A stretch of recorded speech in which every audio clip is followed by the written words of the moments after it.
Hey everybody, it's Mike and Denise. We're here on our second full day ever in Uganda, and we wanted to make this video here from the hotel that we were in. They're doing some construction work back there if you hear any banging, but hopefully you'll hear birds Hammering. also. And we wanted to do, before much time elapses, a quick summary of our visit to Atlas Vegan School, because yesterday was our first 24 hours in Uganda. We arrived the day before, around 6 o'clock, right? Something like that. Mm-hmm. And then we were picked up by Musisi Mike, who is the founder of the Atlas Vegan School. And I don't know if you know much about Uganda or about vegan schools or about any of the stuff, but that's kind of what we wanted to talk about. Because Uganda is very close to the equator. I'm trying to see if I can make the background better where you can see what's going on. But there's lots of plants, lots of food plants that can grow here because you're close to the equator. There's very little, if any, bad weather events. So that's kind of what intrigued us to go here. And I don't know what you expected, Denise, about going to the school, but when you land, at least right now in 2024, I think there's only one major airport, which is Entebbe. It's an international airport. It's right off of, what's the capital city here? Kampala, that's right. Just off of Kampala. So we went into Kampala. We got a hotel that night that Mike helped us set up. And then he arranged for a driver, which we had all day yesterday, that drove us way out into the country. It was out like west, beyond Kasanda, if you look on a map. Kasanda is the largest town of any kind, which isn't even that big. So it's way out in the country. It's not in the mountains. You're still in the Piedmont area. I thought it was Cassandra. Cassandra? Uh-huh. All right, well, I'll have to check. I think it's Cassandra. Somebody comment and let us know what it actually is. But I'm just trying to tell you, so if you want to follow on a map, see what we're talking about. So we had to take a long car ride. And let me tell you, it's hard to get a lot of miles in a day here in this country. Even in the videos that we watched, we didn't understand it. But there's so much, there's speed bumps everywhere. There's potholes. Most of the roads aren't paved. The main roads are mostly paved, although there's some sections where they're not paved either, right? And there's people constantly trying to sell you stuff, and there's traffic jams full of motorcycles. So we only went out maybe, I think, 70 miles from the city. It's that far out, okay, in terms of driving road distance anyway. Yeah. And so things kept getting more rural as we got out there. But it probably took 3 hours to go 70 miles. At least that amount of time. So anyway, we kept going into this more and more. Like there was less and less people, right? And the roads were getting narrower and narrower. At some points, there was a lot of mud in the road. There was ruts as we were getting out there. You could tell we're getting close to our destination because it couldn't get much worse. And actually, on the way back from Atlas School, before we tell you about what the experience was like, we took a different way and we went down into a wetland area, and we were going through some pretty, basically fording some creeks, I'd say, right? Or streams to get out of there.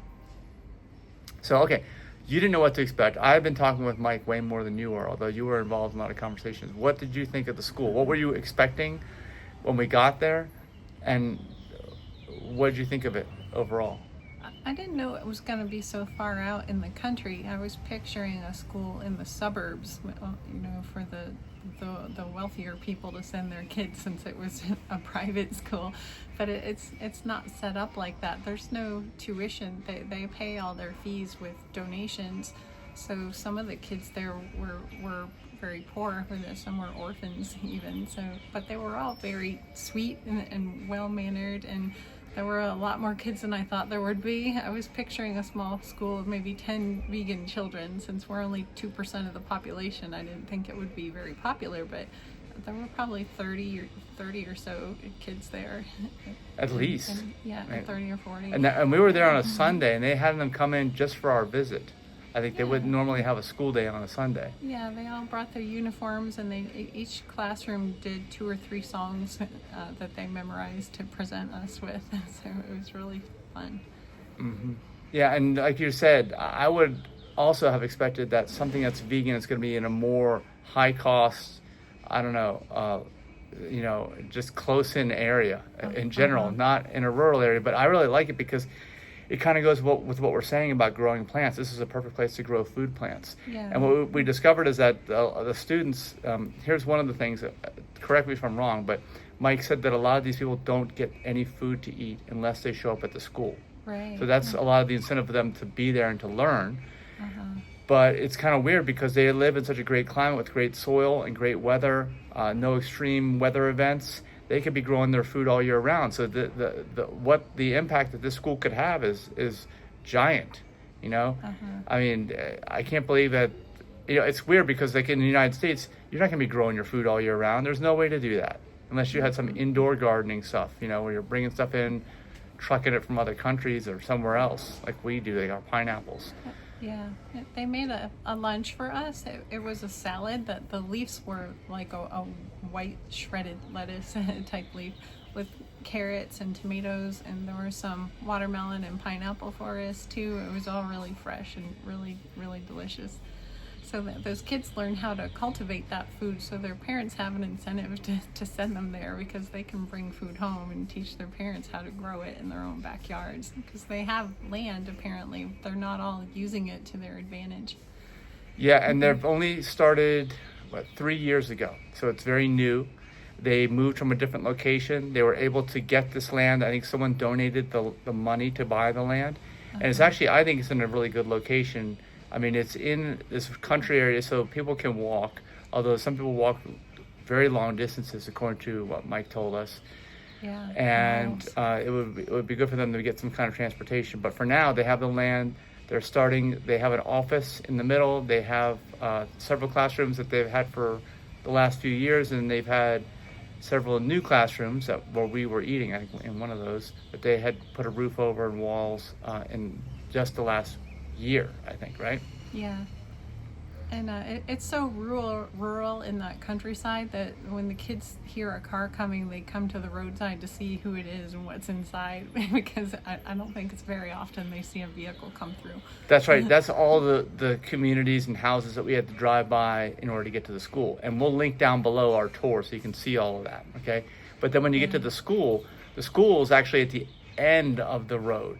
There's nobody going by the school. It's actually a very quiet area.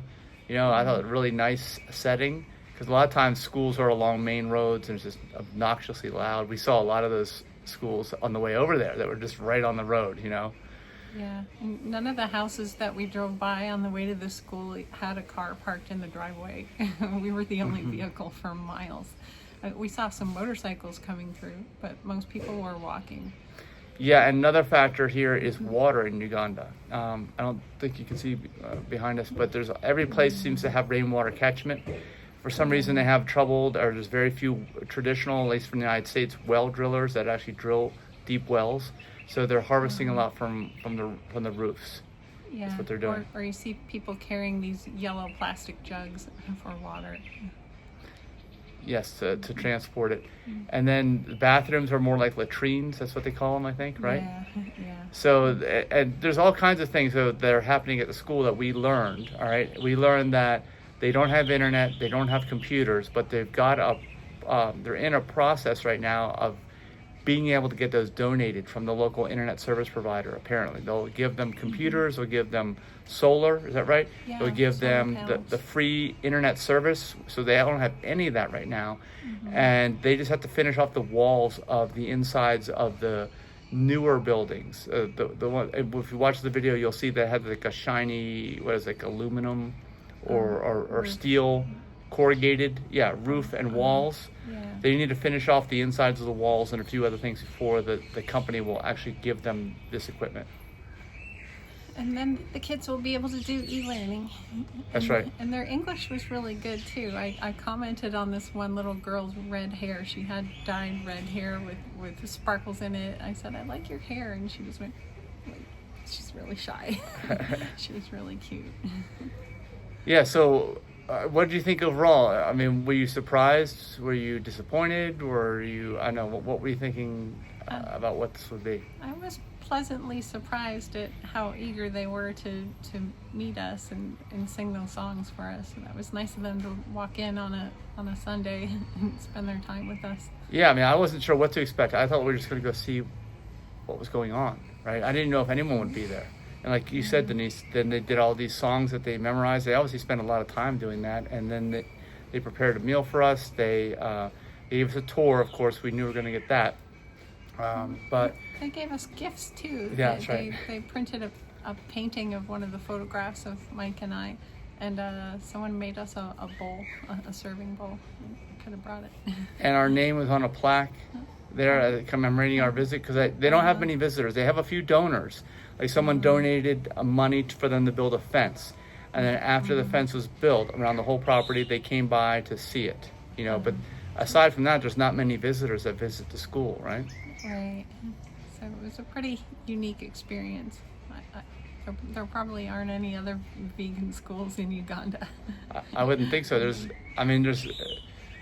say not at all in the whole country probably, and there's not many vegan schools in the whole world, really. Not a place where you can grow the food all year round, where you have the space to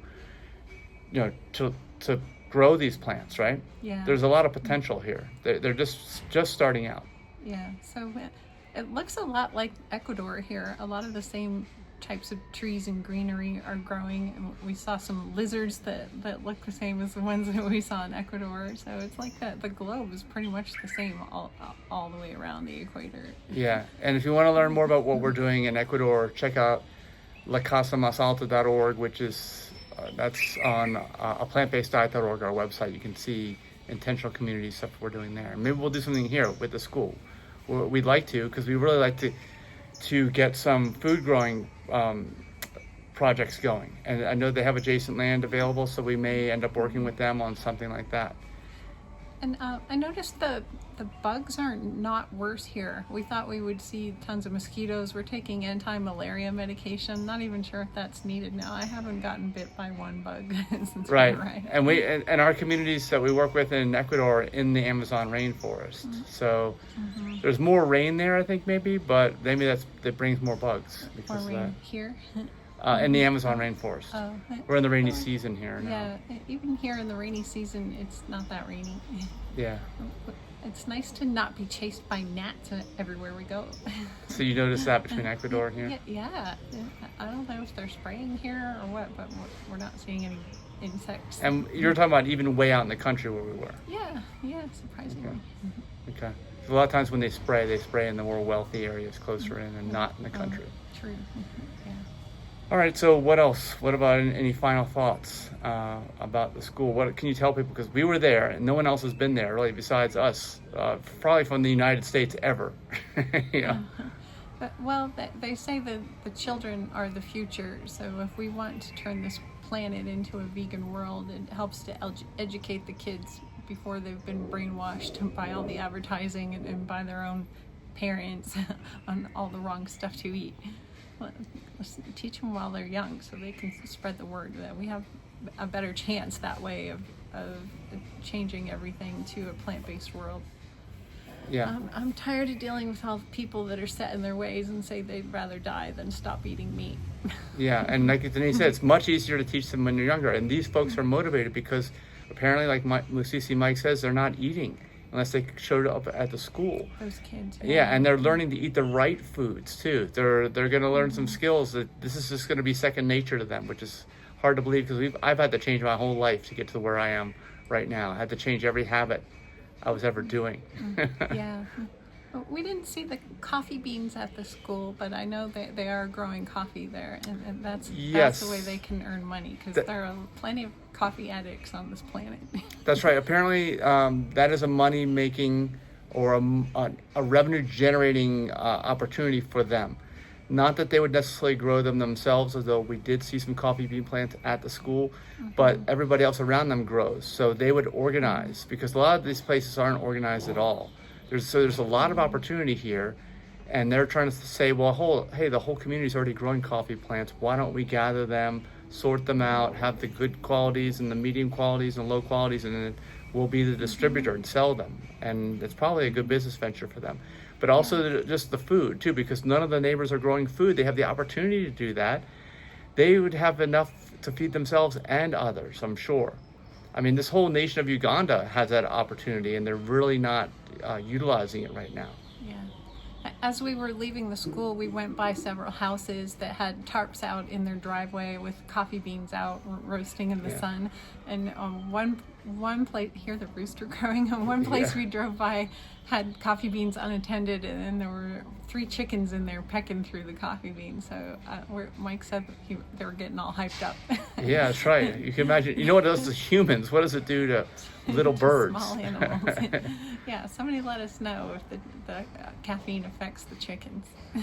Yeah. All right. So any other questions you have, let us know. Check out the video of the actual tour that we did of the property yesterday. That's about 15 minutes long, about the same length as this, maybe 17 minutes. That's linked below. And let us know any questions you have, any ideas that you have. Because like I said, we want to partner with them in some way. And because just that they're open-minded, they're ready and willing to do this stuff.